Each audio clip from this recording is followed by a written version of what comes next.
श्री दुर्गा देव्ये नमः। श्रीमद्देवी भागवत महापुराण 50वां स्कंद। भगवती श्री राधा और श्री दुर्गा के मंत्र ध्यान, पूजा विधान तथा स्तवन का वर्णन। नारद जी ने कहा, प्रभो, मूल प्रकृति आराध्या देवी के संपूर्ण यथार्थ उपाख्यान सुन चुका, जिससे श्रवण मात्र से प्राणी जन्म और मृत्यु के बंधन से छूट जाता है। अब मैं भगवती श्री राधा दुर्गा के वेद गोप्य रहस्य तथा उनके मंत्रों के अनुष्ठान का प्रयोग जो श्रुति में वर्णित है सुनना चाहता हूँ। मुनीश्वर, आपने इन दोनों महान देवियों की महिमा की भी भली भांति वर्णन की है। भला कौन ऐसा पुरुष है जो इनकी महिमा सुनकर गदगद न हो जाए। इन जिनके अंश से सारा जगत विद्यमान है, जो चराचर जगत पर शासन करती हैं तथा जिनकी भक्ति से मानव सहज ही कृतार्थ हो जाता है, उन भगवती श्री राधा और दुर्गा के विधान, मंत्र और अनुष्ठान की पूजा का प्रकार बताने की कृपा कीजिए। भगवान नारायण बोले, नारद सुनो, यह वेद वर्णित रहस्य तुम्हें बताता हूँ। ये सर्वोत्तम एवं परस्पर सार रहस्य जिन किसी के सम्मुख नहीं कहना चाहिए, जो रहस्य को सुनकर दूसरे से कहना उचित नहीं है, क्योंकि यह अत्यंत गुह्य रहस्य है। मूल प्रकृति स्वरूपिणी भगवती भुवनेश्वरी से सकाश से जगत की उत्पत्ति के समय दो शक्तियाँ प्रकट हुई थी। श्री राधा भगवान श्री कृष्ण के प्राणों की अधिष्ठात्री देवी है और श्री दुर्गा उनकी बुद्धि की अधिष्ठात्री। ये दोनों ही देवियाँ संपूर्ण जगत को नियंत्रण में रखती और प्रेरणा प्रदान करती हैं। विराट आदि चराचर सहित संपूर्ण जगत इन्हीं के अधीन है। अतः इन भगवती श्री राधा और दुर्गा को प्रसन्न करने के लिए निरंतर उनकी उपासना करनी चाहिए। नारद, पहले मैं श्री राधा का मंत्र बतलाता हूँ, तुम भक्तिपूर्वक सुनो।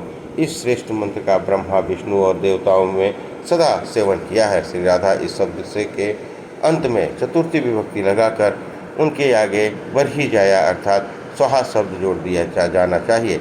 श्री राधाय स्वाहा, यह भगवती श्री राधा का षड्चर मंत्र धर्म और अर्थ का प्रकाशक है। इसी के आदि में माया बीज ह्रीं का प्रयोग करके यह तो भगवती राधा वांछा चिंतामणि मंत्र कहा जाता है। मंत्र इस प्रकार है, ह्रीं श्री राधाय स्वाहा। असंख्य मुख जिह्वा वाले इस मंत्र से महात्म्य का वर्णन नहीं कर सकते। सर्वप्रथम भगवान श्री कृष्ण ने भक्तिपूर्वक जब मंत्र का जप किया था, उस समय भगवान गोलोक में थे, रास का आरंभ था। मूल प्रकृति श्री राधा देवी के आदेश से इस मंत्र के जप से भगवान की प्रवृत्ति हुई थी। फिर भगवान श्री कृष्ण ने विष्णु ने विराट ब्राह्मण को, ब्रह्मा ने धर्मदेव को और धर्मदेव ने मुझे इसका उपदेश दिया। इस प्रकार परंपरा चली आई। मैं निरंतर इस मंत्र का जप करता हूँ। इसी से ऋषि मेरा सम्मान करते हैं। ब्रह्मा आदि संपूर्ण देवता नित्य प्रसन्न होकर उन भगवती राधा का ध्यान करते हैं, क्योंकि यदि राधा की पूजा न की जाए तो पुरुष भगवान श्री कृष्ण की पूजा का अनाधिकारी समझा जाता है। इसलिए संपूर्ण विष्णु भक्तों को चाहिए कि भगवती राधा की उपासना अवश्य करें। ये देवी भगवान श्री कृष्ण के प्राणों की अधिष्ठात्री, अतएव भगवान इनके अधीन रहते हैं। भगवान श्री कृष्ण को रास की यह नित्य स्वामिनी है। इन राधा के बिना भगवान श्री कृष्ण क्षण भर भी नहीं ठहर सकते। संपूर्ण कामनाओं को सिद्ध करने के कारण यह देवी का नाम श्री राधा हुआ है। यहाँ जितने मंत्र उद्धृत हैं उनमें यह जो श्री राधा का मंत्र है उसका ऋषि मैं नारायण हूँ, गायत्री छंद है। श्री राधा इस मंत्र की देवता है। तारा बीज, शक्ति बीज को इनकी शक्ति कहा गया है। उन्हें इसके बाद राधेश्वरी भगवती श्री राधा का सामवेद में वर्णित पूर्वोक्त विधि के अनुसार ही ध्यान करना चाहिए। भगवती राधा का वर्ण श्वेत चंपक के समान है। इनका मुख ऐसा प्रतीत होता है मानो शरद ऋतु का चंद्रमा हो। इनका श्री विग्रह संख्य चंद्रमा के समान चमचमा रहा है। आंखें शरद ऋतु के विकसित कमल की तुलना कर रही हैं। इनके अधर बिंबा फल के समान श्रोणी स्थूल और नितंब गर्दनी से अलंकृत है। गंध पुष्प के सदृश उनकी स्वच्छ दंत पंक्तियों से इनकी चरित्र शोभा होती है। पवित्र चिन्मय दिव्य रेशमी वस्त्र इन्होंने पहन रखे हैं। इनके प्रसन्न मुख पर मुस्कान छाई हुई है। इनके विशाल उरोज हैं। रत्नमय आभूषणों से विभूषित ये देवी सदा 12 वर्ष की अवस्था से प्रतीक होती हैं। श्रृंगार की मानो ये समुद्र हैं। भक्तों पर कृपा करने इनके समय समय पर ही चिंता उठा करती है। इन्होंने अपने केसों में मल्लिका और मालती की मालाओं को धारण कर रखा है, जिससे इनकी शोभा विचित्र हो रही है। इनके सभी अंग अत्यंत सुकुमार है। रासमंडल में विराजमान होकर ये देवी सबको अभय प्रदान करती हैं। ये शांत स्वरूपा देवी सदा शाश्वत यौवना बनी रहती हैं। गोपियों की स्वामिनी बनकर ये रत्न में सिंहासन पर विराजमान है। ये परमेश्वरी देवी भगवान श्री कृष्ण के प्राणों की अधिदेवता है। वेदों ने इनकी महिमा का वर्णन किया है। इस प्रकार हृदय में ध्यान करके 12 शालिग्राम की मूर्ति, कलश तथा 8 दांत दल वाले यंत्र पर श्री राधा का आह्वान करके विधि विधान से पूजन करना चाहिए। क्रम यह है, पहले देवी का आह्वान करें, तत्पश्चात आसन आदि समर्पण करें। मूल मंत्र का उच्चारण करके यह आसन आदि पदार्थ भगवती के सम्मुख उपस्थित करना चाहिए। इनके चरणों में पाद्य देने का विधान है। अर्घ मस्तक पर देना चाहिए। मुख के सम्मुख जल लाकर मूल मंत्र से 3 बार आचमन कराना चाहिए। इसके अंतर्गत मधु पर्क निवेदन करके श्री राधा के लिए 1 पयोसनी दूध देनी चाहिए। तत्पश्चात उन्हें स्नान गृह में पधरा कर वहीं उनकी पूजा संपन्न करें। तेल आदि सुगंधित वस्तु लगाकर साविधि स्नान कराने के पश्चात 2 वस्त्र अर्पण करें। अनेक प्रकार के अलंकारों से अलंकृत इनके चंदन अर्पण करें। अनेक प्रकार से पुष्प की मालाएं और तुलसी निवेदन करें। परिजात और कमल आदि नाना प्रकार के पुष्प चढ़ावें। तत्पश्चात परमेश्वर श्री राधा के पवित्र परिवार का अर्चन करना चाहिए। पूर्व अग्निकोण वायव्य दिशा में मध्य में राधा के दिक् संबंधित अंग की पूजा होती है। इसके बाद अष्टदल यंत्र को आगे करके उसके अग्रभाग में मालावती, अग्निकोण में माधवी, दक्षिण में रत्नमाला, नैऋत्य कोण में सुशीला, पश्चिम में शशिकला, वायव्य कोण में परिजाता, उत्तर में परावती और ईशान कोण में सुंदरी, प्रियकारिणी, इन दिशाओं में दलों में बुद्धिमान पुरुष आयुक्त देवियों की पूजा करें। यंत्र पर ही दल के बाहर ब्रह्मा आदि देवताओं सामने भूमि पर दिक्पालों और वज्र आदि आयुधों की अर्चा करें। इस प्रकार भगवती राधा की पूजा करनी चाहिए। ये पूर्व कथित देवता देवी के आवरण है। इसके साथ गंध आदि उत्तम उपचारों से बुद्धिमान पुरुष भगवती श्री राधा की अर्चना करें। तदनंतर उनके सहस्त्र नाम का पाठ करके स्तुति करनी चाहिए। यत्नपूर्वक इन देवी के मंत्र का नित्य 1000 जप करने का विधान है। इस प्रकार जो पुरुष रासेश्वरी परम पूज्या श्री राधा देवी की अर्चना करते हैं वे भगवान विष्णु के समान ही सदा गोलोक में निवास करते हैं। जो बुद्धिमान पुरुष शुभ अवसर पर भगवती राधा का जन्मोत्सव मनाता है उसे रासेश्वरी राधा अपने सानिध्य प्रदान कर देती हैं। गोलोक में सदा निवास करने वाली भगवती राधा किसी कारण से वृंदावन में पधारी। यहाँ कहे हुए संपूर्ण मंत्रों की वर्ण संख्या विधान के अनुसार होनी चाहिए। इसे पुष्चरण कहा गया है। इसमें मंत्र का द्वदांश हवन करना चाहिए। दूध, मधु, घृत आदि स्वादिष्ट पदार्थों से युक्त तिलों द्वारा भक्ति से संपन्न होकर हवन करें। नारद जी ने कहा, मुने अब यह सम्यक प्रकार से स्तोत्र सुनाने की कृपा करें जिससे भगवती से राधा प्रसन्न हो सकती है। भगवान नारायण कहते हैं, भगवती परमेशानी तुम रासमंडल में विराजमान रहती हो, तुम्हें नमस्कार है। सुरेश्वरी भगवान श्री कृष्ण तुम्हें प्राणों से भी अधिक प्रिय मानते हैं, तुम्हें नमस्कार है। करुणामय तुम त्रिलोक की जननी हो, मैं तुम्हें नमस्कार करता हूँ। तुम मुझ पर प्रसन्न होने की कृपा करो। ब्रह्मा, विष्णु आदि समस्त देवता तुम्हारे चरण कमलों की उपासना करते हैं। जगदम्बे तुम सरस्वती, सावित्री, सांकरी, गंगा, पद्मावती, षष्ठी, मंगल चंडिका इन रूपों में विराजती हो, तुम्हें नमस्कार है। तुलसी रूपे तुम्हें नमस्कार है। लक्ष्मी स्वरूपे तुम्हें नमस्कार है। भगवती तुम्हें नमस्कार है। सर्वरूपिणी तुम्हें नमस्कार है। जननी तुम मूल प्रकृति स्वरूपा एवं करुणा की सागर हो, हम तुम्हारी उपासना करते हैं। अतः तुम इस संसार सागर में हमारा उद्धार करने की कृपा करो। जो पुरुष त्रिकाल संध्या के समय भगवती श्री राधा का स्मरण करते हुए उनके इस स्तोत्र का पाठ करता है उसके लिए भी कोई भी वस्तु किंचित मात्र भी दुर्लभ नहीं हो सकती। आयु समाप्त होने पर शरीर का त्याग कर वह बड़भागी पुरुष गोलोक में जा रास मंडल में नित्य स्थान पाता है। वह परम रहस्य जिस किसी के सामने नहीं कहना चाहिए। विषय पर अब भगवती दुर्गा का पूजा विधान सुनो, जिससे श्रवण मास में घोर विपत्तियां स्वयं भाग जाती। श्रवण मात्र से घोर विपत्तियां स्वयं भाग जाती हैं। जो भगवती दुर्गा की उपासना नहीं करता ऐसा तो यह जगत में कोई है ही नहीं, क्योंकि वे सबकी उपास्या, सबकी जननी, सैवी, शक्ति देवी बड़ी अद्भुत है। ये भगवती दुर्गा सबकी बुद्धि की अधिदेवी हैं। अंतर्यामी स्वरूप से सबके भीतर इनका वास होता है। घोर संकट में रक्षा करने के कारण जगत में ये दुर्गा नाम से प्रसिद्ध है। शैव वैष्णव पुरुषों द्वारा निरंतर इनकी उपासना होती है। इन मूल प्रकृति दुर्गा देवी के सत्य प्रयास से जगत की सृष्टि, स्थिति और संहार होते हैं। अब इनके अत्यंत नवाक्षर मंत्र का वर्णन करता हूँ। सरस्वती मंत्र ऐंग, भुवनेश्वरी बीज ह्रीं, काम बीज क्लीं।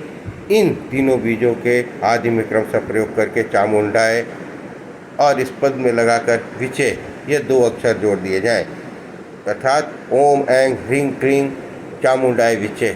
यही प्रणुपोक्त नवाक्षर मंत्र है। उपासकों के लिए यह कल्पित समान है।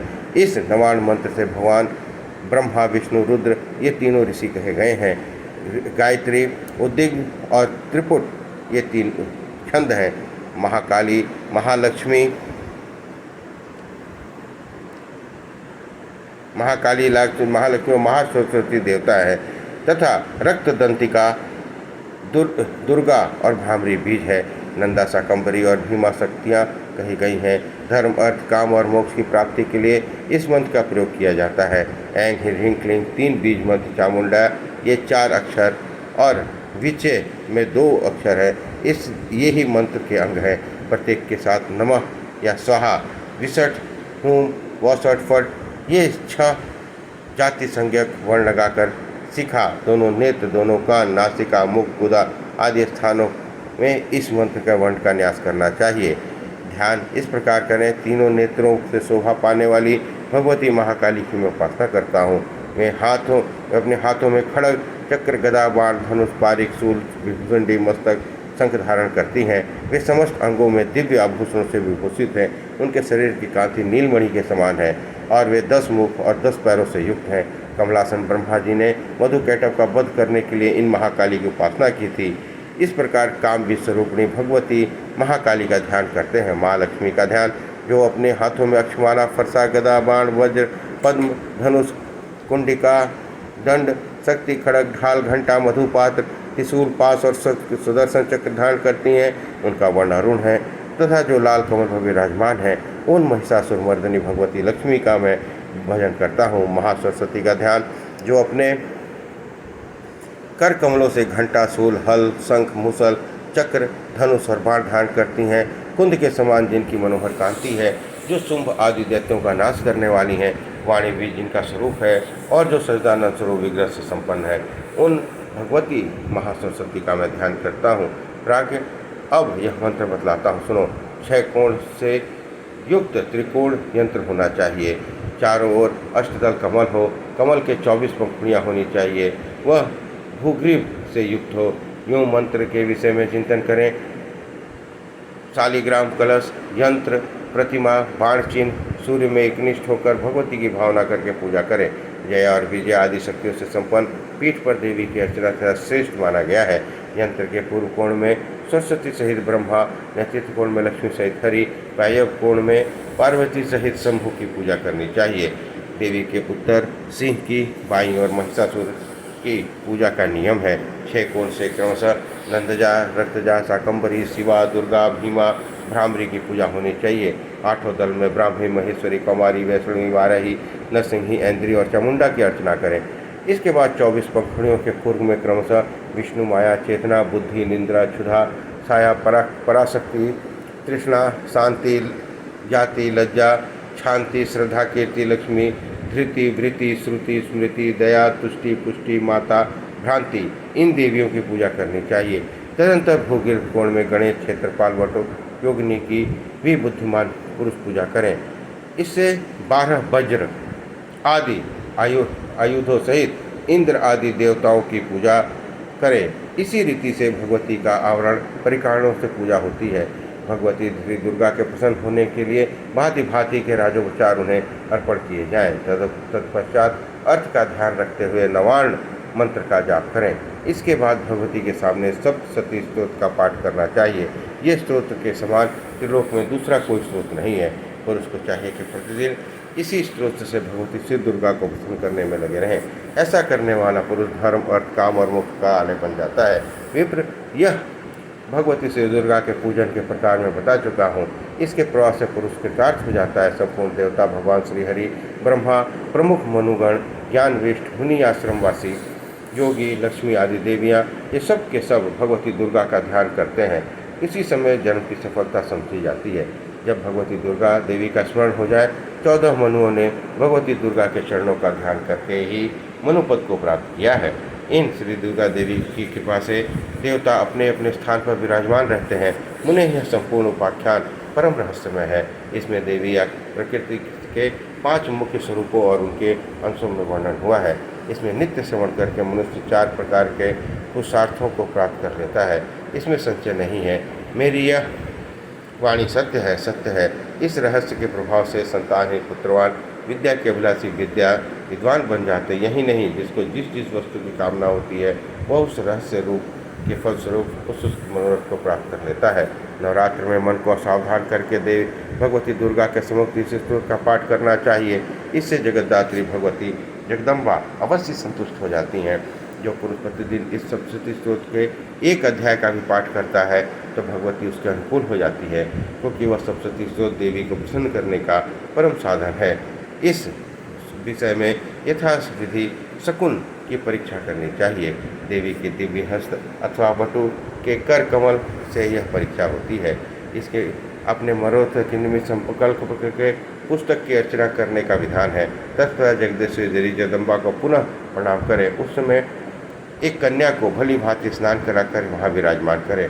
उस अवधि पूजा करके उसे स्वर्ण शाला का अर्पण करें। यदि वह कन्या प्रसन्न हो तो भगवती की प्रसन्नता, अप्रसन्न हो तो भगवती की अप्रसन्नता, उदासीन हो तो भगवती की उदासीनता समझनी चाहिए। देवी की प्रसन्नता और उदासीनता के अनुसार कर्म का शुभ अशुभ फल होना निश्चित है। इस प्रकार श्रीमद्देवी भागवत महापुराण 9वां स्कंद अध्याय 50 संपन्न हुआ और इसी प्रकार श्रीमद्देवी भागवत का 9वां स्कंद भी समाप्त हुआ। बोलिए दुर्गा महारानी की जय।